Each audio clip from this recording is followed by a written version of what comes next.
So this is going to be a bit of a video going over and discussing my latest gym block. So this was like a 14, 15 odd week block from kind of the end of last season going through the off season. I took my off season and I got back to the gym work. So through the off season and then I guess into the base season, depending on how you'd classify the different delineations of my training, how you break it up. But yeah, this was the training for all of last year from like September, October, November, December. So yeah, like 15 odd weeks of solid training, and yeah, saw some good, nice progress in the gym. But also had some realizations about like gym training as a cyclist. Obviously, I'm doing this training to actually improve my ability on the bike. But having done gym work as that being my priority in the past, I'm doing my gym work and I'm like, okay, I could be like so much stronger than I am now, but it's just not possible to balance with the cycling training. As at the end of the day, like a lot of my recovery points need to go into that, and if I was to I feel like with the gym training I do, it's like hard. I train really hard, but just the nature of cycling, they don't endurance sports, they don't really go hand in hand to optimally build muscle and optimally develop that cardiovascular engine. But that's just the nature of trying to do cycling. And you've got to remember that you're doing the gym training to aid your cycling, so it doesn't matter that you're not progressing to a certain level. Like I have some arbitrary gym value lifts that I'd like to get up to, and it might be the case that my squat might go up 50%, but that doesn't mean my ability on the bike is going to go up 50%. So you need to keep it in context and remember why you're doing things in the first place. And yeah, I still saw during this training block, I saw good progress in the gym. It could have been better if I just did gym work, but I'm not, so I really can't complain with that. So yeah, I'll just give a little bit more context and like delve into like how the block actually went. I'd like to preface like basically in the past I used to be strong. If I wasn't doing so much cycling, I'd be so much stronger in the gym. But yeah, like when I got into training seriously again, so this was like October 2021. I just started been doing gym for getting on a year sort of thing, and I was doing a little bit of running, a little bit of cycling on an indoor bike, but my major priority was focused on getting stronger at the gym, and therefore like the progress I was able to see was so much better. So like October I did a 170 kg deadlift, and then like November I was up to 190, and then so like, I was seeing good strength gains, and like here just like the squats I was able to do, I mean they're not to the same depth that I squat to now, and I was wearing knee sleeves, but I mean I was still squatting like really good reps compared to what I can do now. And like these are probably my best, almost my best all-time lifts, not for deadlifts, but for squat I did like a 145 kg single, 130 for reps, which is a lot, and in the past I've deadlifted 220 kg. This is me deadlifting 210.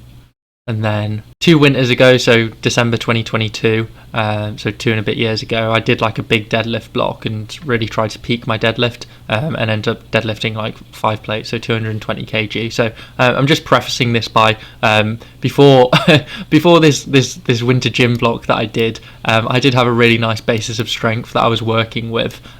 So yeah, like I mentioned, I've deadlifted historical strength. I've deadlifted 220, probably could have deadlifted in my peak, probably could have deadlifted around 230, and like 145 kg on the back squat, deadlifting 170 for lots of reps, so like reps of 5, back squats for 7s. So yeah, that's the sort of historical strength I'm working with, and it's trying to, I guess the aim of my gym block is, I know based on how much cycling I'm doing, I'm able to recover from the gym, but I'm not able to recover to the extent that I used to because of the cycling. So it's like, okay, how close to approaching these numbers can I get to? And if I can get close to these numbers, then I'll be happy, because I'm doing this gym work whilst also doing 18-20 hours a week on the bike, and from this training block I managed to deadlift 180 kg for a single, and then back squat single 140 kg. So there's a big difference between my squat and my deadlift just naturally. Part of it's leverages, part of it might be muscle activation. Like I feel like maybe I've gone round in circles with this. I've been training like this for 4 odd years, and I'm constantly like, okay, is it my glutes that's underworking? Is it my quads or whatever? And I'm really not too sure. But it might be the case that I think what could be the case is my quads, kind of that maximal strength, that neuromuscular pathway just isn't quite there in my quads, and that's why like my 1 reps max squat just isn't so good. But for like rep work, my quads are absolutely fine. So it feels like my quads are like a limiting factor, but not really for most applications. It's only for a 1 rep max. So my like reps for squats are quite good, but then the 1 rep max just isn't quite there, whereas the deadlift I have that significant jump for the 1 rep max like you'd see for a power lifter. So this training block kind of took place in 2 parts. So I had my last race of the season kind of like week 54, week 53, just in terms of my YouTube series, that is. That's how I keep track of all the weeks. But yeah, I knew I got to the end of the season and I was wanting to do Zwift Academy, but because Zwift Academy would have been going for a good few weeks past the date of a conventional off-season place to take an off-season, like mid-September, start of October, I was thinking I was going to be dragging out my season a bit longer, and taking a really late off-season. So then the idea of getting back into the gym after the off-season seemed a bit too late to me. So I was like, okay, I want to get back in the gym, start building some strength again at the gym, and yeah, that would have affected my performance at Zwift Academy, but I was thinking more for my progress in 2025 that I wanted to get back in the gym earlier, and then I ended up getting ill. Had to take so I got like a good 4 weeks of training done at the gym, but then I ended up getting ill and having to take an off season. But like I said, I got some starting strength done those first 4 weeks where I was doing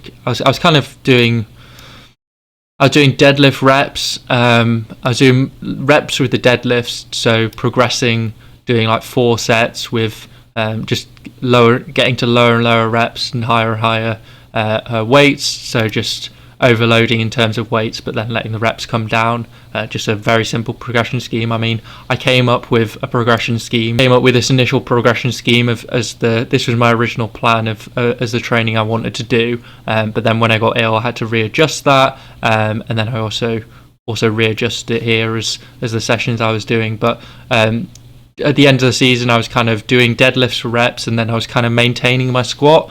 So yeah, see here, doing like 2 sets of squats, 2 sets of front squats during the session. So I do deadlifts for reps, and then squats for reps, but maintenance sort of level. Like you're not going to be building much strength doing 2 sets too heavy. I mean, it's good for maintaining. 2 heavy sets is good for maintaining strength. That's the sort of thing I do during the season to try and maintain strength with like minimal effective dose, not a huge amount of stimulus to recover from, but you maintain that strength. But then when I came back after taking the off-season break, I flipped that, and deadlifts was kind of that more maintenance strength, and then the squats I was pushing that, so doing like 4 sets of squats and 4 sets of front squats.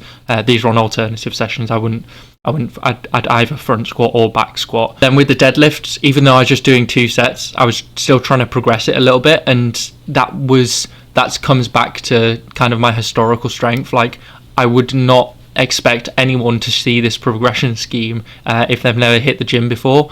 This was kind of like, okay, how close to my old peak numbers can I get to just from like getting used to deadlifting again, getting used to the movement pattern and just building strength from that.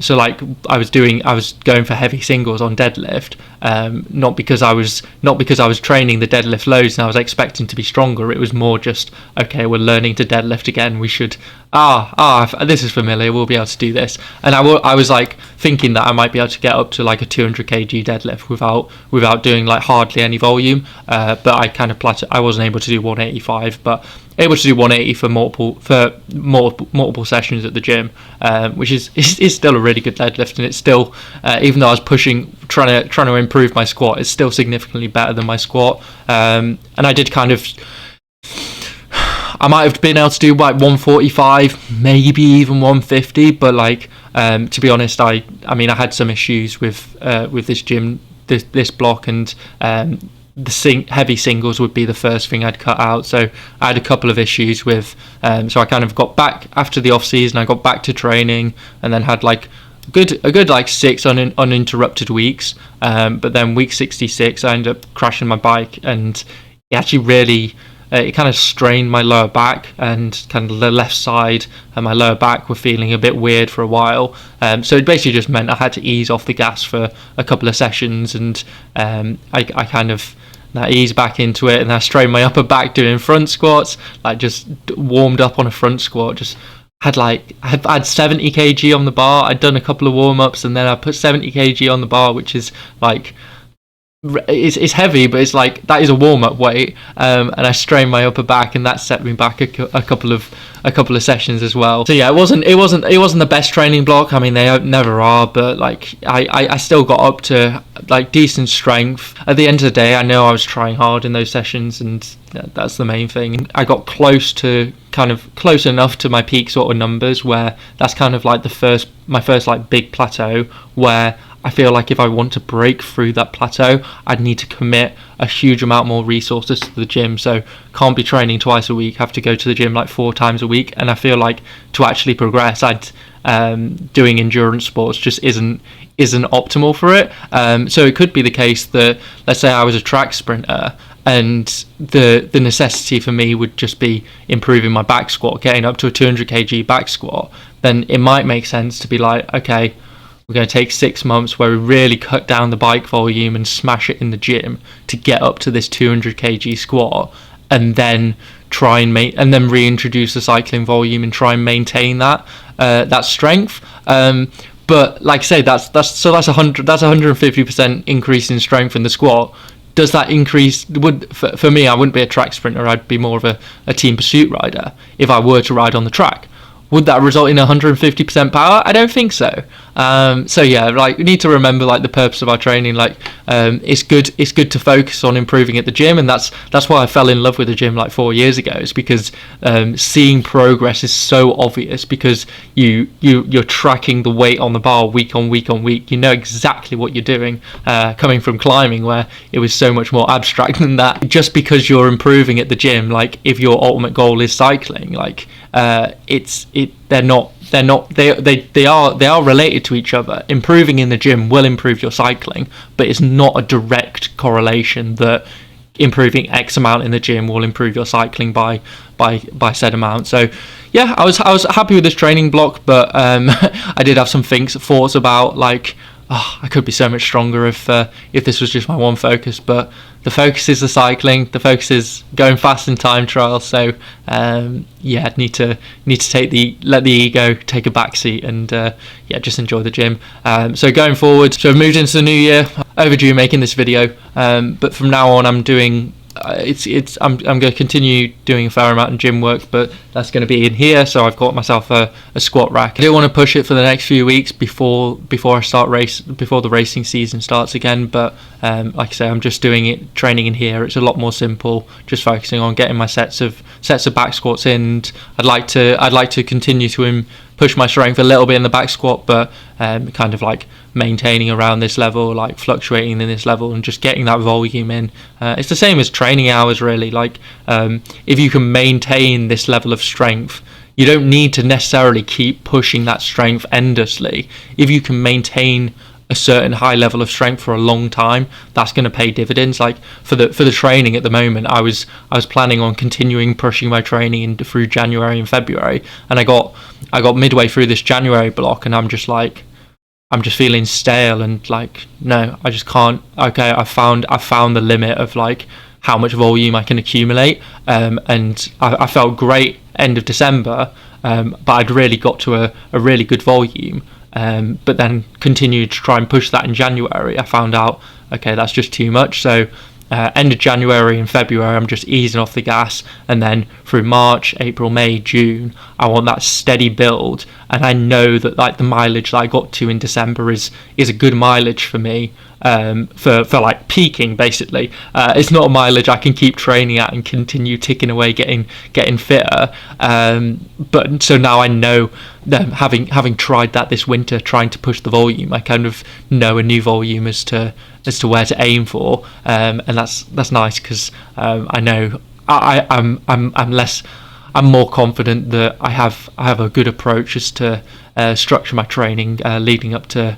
my first peak of the season, which will be in June for the British Cycling National Time Trial Championships.